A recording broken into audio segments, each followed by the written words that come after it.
তাপসরী শাশুবাই মুমুর সুরে দাও পুরাই তাপসরী শাশুবাই মুমুর সুরে দাও পুরাই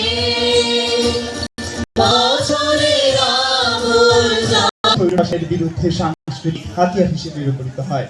সে সময় আইয়ুব খানের সরকার বাঙালিদের নববর্ষ উদযাপনে বাধা দেয়।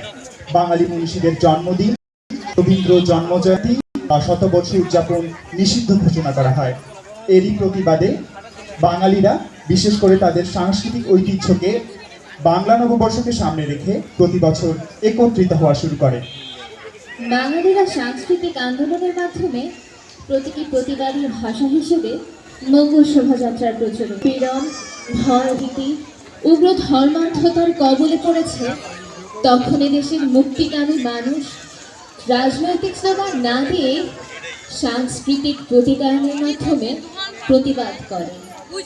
এরই ধারাবাহিকতায় পহেলা বৈশাখ ও মঙ্গল শোভাযাত্রা যেন একাত্ম হয়েছে বাঙালির আবহকালীন মুক্তির বার্তা নিয়ে।